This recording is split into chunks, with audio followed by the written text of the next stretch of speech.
प्रिय जी आर्य जी से अनुरोध करूंगा कृपया मंच पे आए और आपका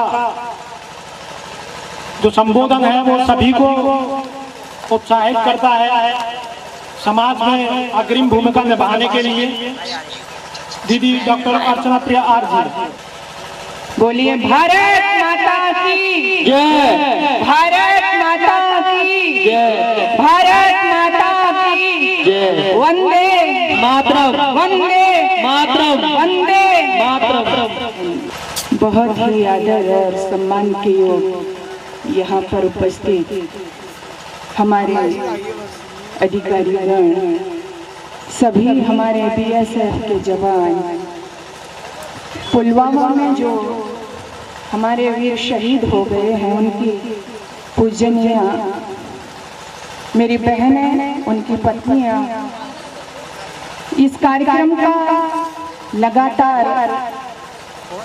प्रतिवर्ष बड़े ही सुंदर ढंग से आयोजन यहाँ पर रखने वाले हमारे समस्त युवा बंधु, विशेषकर मैं जिनसे परिचित हूँ भाई दिनेश जी, तरकर जी, बहुत ही अच्छा लगता है। मैं गत वर्ष तो नहीं लेकिन इससे पहले आपके दर्शन के लिए उपस्थित हुई थी, यहाँ पर बड़ा अच्छा लगा था मुझे। जैसा कि यहाँ पर एक शाम शहीदों के नाम और पुलवामा में जो हमारे देश के जवान शहीद हुए हैं उनके लिए श्रद्धांजलि का कार्यक्रम रखा गया है। जैसा कि आप सुन ही चुके हैं कि शहीदों के लिए कोई एक दिन नहीं होता, कोई एक शाम नहीं होती। मैं सर्वप्रथम तो श्रद्धांजलि अर्पित करना चाहती हूँ, नमन करना चाहती हूँ देश के उन रणबांकुरों को जो हंसते हंसते मां भारती की रक्षा, अपने देश धर्म की रक्षा, हंसते हंसते इस दुनिया को विदा कर गए। मैं बहुत उनके लिए नमन करना चाहूंगी और उसके बाद में वो तो अब चले गए, लेकिन यहाँ पर आप जितने भी बैठे हुए हैं, मैं तो आपसे यही कहना चाहूंगी कि आज हमारे देश के अंदर जो हम सुख और चैन की श्वास लेते हैं वो सब आपकी ही वजह से होता है। बहुत से लोग तो आज जो विदेशी रूपी कल्चर का कचरा यहाँ पर आ गया है, वैलेंटाइन डे नाम जिसको दिया गया उसको मना रहे होते हैं, लेकिन मैं युवा बंधुओं को दाद देना चाहूंगी कि आज के दिन उन्होंने उन शहीदों को याद किया। लोग मांस के पुतले को प्यार करते हैं विदेशी रूपी कल्चर को अपना करके, लेकिन ऐसे शहीद जो आज के दिन अपनी जान को न्यौछावर कर गए, इन्होंने भी प्रेम किया था, लेकिन इनका प्रेम इस हाड़ चाममास से नहीं था, इनका प्रेम था अपने देश के प्रति, मां भारती के प्रति, अपने धर्म के प्रति, और ये उस परंपरा के संवाहक थे। मैं बहुत सारे उदाहरण आपको दे सकती हूँ। ये मेरा देश वीरों का देश है, यहाँ की धरती कभी भी वीर विहीन नहीं रही। सुभाष चंद्र बोस, भगत सिंह, राजगुरु, सुखदेव, महाराणा प्रताप, बंदा बैरागी, शिवाजी, महारानी झांसी की लक्ष्मीबाई, दुर्गावती, मैना, कौन भूल सकता है इनको। ये उसी बलिदान की परंपरा के संवाहक थे, लेकिन ये मरने से डरने वाले नहीं थे, क्योंकि इन्होंने सीखा था किससे। मुझे वो स्मरण याद आ रहा है वीर बंदा जिस समय उनसे मिलकर के गुरु गोविंद सिंह आए हैं और गुरु गोविंद सिंह बैठे हुए हैं अपने सेनापतियों से घिरे हुए, तभी अचानक उन्हें एक मैसेज, एक संदेश मिलता है, और वो संदेश मिलता है कि तुम्हारे दोनों बच्चे जिंदा चुनवा दिए गए हैं और वो मर गए हैं, और तुम्हारे दोनों बच्चों के मरने के गम में तुम्हारी पत्नी और तुम्हारी मां ने भी दम तोड़ दिया है। जब ये समाचार सुना गुरु गोविंद सिंह ने तो वो हताश और निराश नहीं हुए। बल्कि जो उनके सहयोगी थे, जो सेनापति थे, जो और उनके साथ उनका सहयोग कर रहे थे, वो सभी रोने लगे, विचलित होने लगे, घबराने लगे। तो मेरे देश के जवानों में आपसे कहना चाहती हूँ, आप उस बलिदान की परंपरा के संवाद को उस समय गुरु गोविंद सिंह ने अपने सेनापतियों से, अपने जो कार्यकर्ता थे उनसे कहा कि इस बात को सुनकर के तुम रो रहे हो, ये रोने की बात नहीं है, ये तो बहुत ही हर्ष का विषय है। और हर्ष का विषय इसलिए है कि मेरे दोनों बच्चे हंसते हंसते देश के लिए बलिदान हो गए। हाँ, ये रोने की बात तो तब होती कि इन बच्चों ने लोभ में आकर, भय में आकर के यदि माँ भारती के प्रति प्राण देने से मना कर दिया होता, तब तो रोने की बात थी। अब तो जश्न मनाने की बात है, खुश होने की बात है कि ये जिंदा चल गए, लेकिन इन्होंने अपना धर्म नहीं छोड़ा।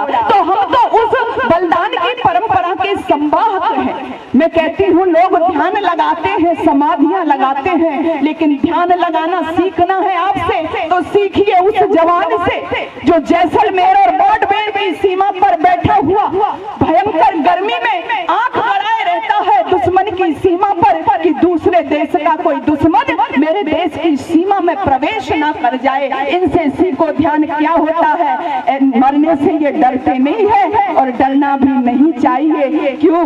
क्योंकि ये तो बताओ कौन यहाँ है जिन्हें प्राणों से प्यार नहीं है। मुझे भी प्यार है, आपको भी प्यार है, आपका परिवार है पीछे। ये लोग जो यहाँ से गए, मेरी ये बहनें बैठी हुई हैं, वास्तव में बहुत महान हो आप। इनके दर्द को कोई समझेगा क्या? थोड़ा सा हम सम्मान कर देते हैं या चंद पैसे दे देते हैं तो क्या?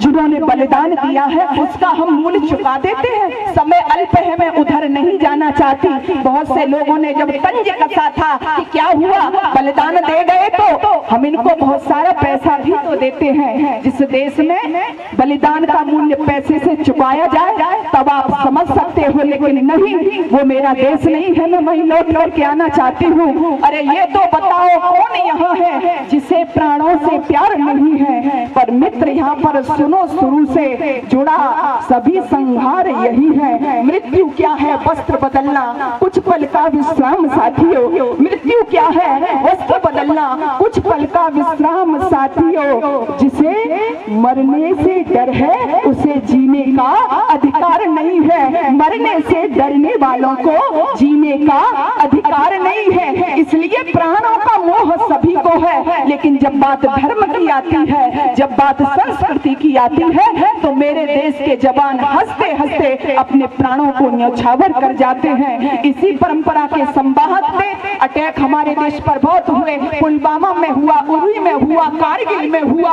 होते रहते हैं। और दर्द को आप उनसे पूछ सकते हो, मैंने अनुभव किया है। मैं भाषण नहीं दे रही आपसे। जब अर्थियां आती हैं घरों में, पुलवामा में आई, कारगिल में आई, उरी में आई, मेरी बहनें बैठी है, मैं सलाम करती हूँ आपको। इन्होंने जब इनके आंगन में अर्थियां आई ना, तो आप दर्द तो उस बलिदान का इनसे पूछो जिसकी मांग का सिंदूर हमेशा के लिए उजड़ गया हो, जिसके हाथ की चूड़ियों की खनखनाहट हमेशा के लिए चली गई हो, जिसके पैर के पालों पायल की रुंझुन हमेशा के लिए बंद हो गई। तो दर्द तो वो समझते हैं, लेकिन फिर भी मेरा सीना गर्व से चौड़ा हो जाता है। वो बहन, जिस बहन के पति की अर्थी आई, वो बहन गर्व से है, लेकिन बाहर देश की माटी, वो माँ कहती है कि अगर मेरे उदर से, ये जो मेरे पेट में बच्चा पल रहा है, ये बेटा जब बाहर आ जाएगा, बेटा होगा, तो इसको मैं फिर से अपने पिता की जगह माँ भारती की रक्षा करने के लिए भेजूंगी। इससे बड़ी बलिदान की परंपरा क्या हो सकती है? पिता बूढ़ा, जिसका बुढ़ापे का सहारा छिन गया, लाठी छिन गई, बड़ी आशाएं थी, परिवार का भरण पोषण पोषण करता था लेकिन रो रहा है। लेकिन जब अर्थी आई, मीडिया वाले पहुंच गए तो वो पिता कहता है, ये भाषण नहीं है, आप लोगों ने देखा होगा, वो पिता कहता है मुझे दर्द है, मैंने बेटा खोया है, लेकिन मुझे खुशी इस बात की है कि मेरा बेटा मां भारती के लिए अपने प्राण न्यौछावर करके गया है, इसलिए इस बात की मुझे खुशी है। तो ऐसी ऐसी परंपरा को आगे बढ़ाने वाले इस देश में ही हो सकते हैं। ये मिट्टी कभी वीर विहीन नहीं है, हमेशा से एक लंबी परंपरा है, चाहे यवनों के खिलाफ हो, चाहे अंग्रेजों के खिलाफ हो। जब जब इस देश की अस्मिता को किसी ने ललकारा है तो यहाँ के वीर जवानों ने बढ़ चढ़ करके उसका जवाब दिया है। दीदी से मैं अनुरोध करूंगा कि मंच पे ही बिकरू कांड में शहीद भाई जितेंद्र पाल जी के परिवार से उपस्थित हैं, कृपया उनका सम्मान कर हमें गौरवान्वित करें, क्योंकि जिनके परिवार का शहीद भाई या बेटा जिनका शहीद हो जाता है वो तो खुद में गौरव है, उनको सम्मानित करके हम खुद गौरव जाते हैं, हम उनका सम्मान क्या ही करेंगे।